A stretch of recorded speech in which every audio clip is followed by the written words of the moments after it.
Have you ever been told you're too sensitive? Maybe it was said lightly, almost as a joke.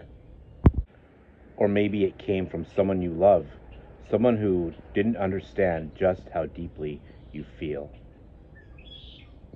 And maybe, over time, those words became something you started saying to yourself. I'm too emotional. I overthink everything. I shouldn't let things get to me this much. If that sounds familiar, you're not broken. You're simply aware, and it's not your fault.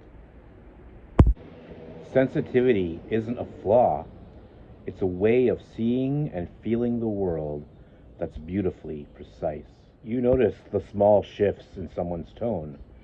You sense tension before anyone speaks it. You feel the shift in a room like a change in the weather. That doesn't make you fragile, it makes you finely tuned. But when you grow up, where that depth isn't mirrored, where people praise logic over empathy, your sensitivity starts to feel like a liability. You learn to tuck it away, to keep yourself small. You tell yourself, if I can just keep it together, no one will get upset.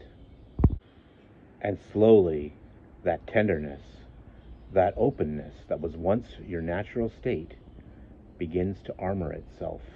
You might become the helper, always attuned to others' pain, but disconnected from your own. Or the achiever, constantly doing, proving, producing, hoping that being good will make the overwhelm go away. Or the peacemaker, smoothing every edge until your own needs disappear. None of these roles mean you're weak. They mean your system adapted to survive. Because sensitivity, at its core, is your nervous system's way of protecting you.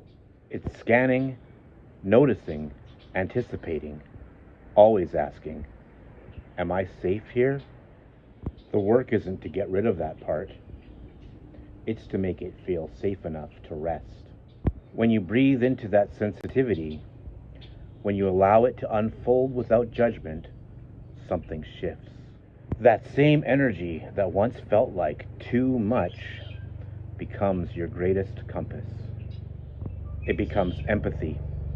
It becomes intuition. It becomes leadership. You realize you don't need to harden, but to allow yourself to soften safely. When you stop seeing sensitivity as something to manage and start seeing it as something to integrate, everything changes. You begin to realize, this is how I connect. This is how I create. This is how I lead. The same sensitivity that once made me feel small is the same thing that helps me meet others where they are. That's what it means to come home to yourself. Not by toughening up, but allowing every part of you to belong. So, if anyone's ever said to you, you're too much, what they might really be saying is, I don't yet know how to meet you at your depth. And that's okay.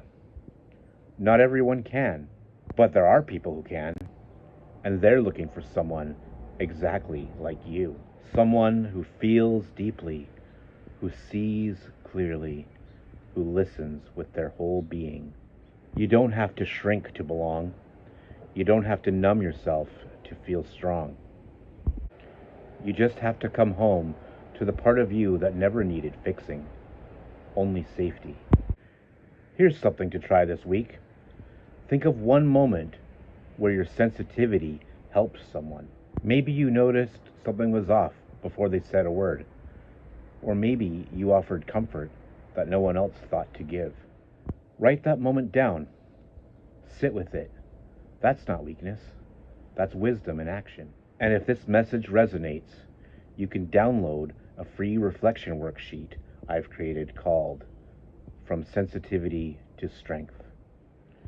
It'll help you notice when you're carrying too much and guide you back to balance without losing your depth. You'll find the link below. And if you'd like to explore this work further, come join me in Transcendental Mentorship. It's where we turn awareness into authenticity and sensitivity into strength. Until next time, remember to breathe deeply and stay kind to your inner world.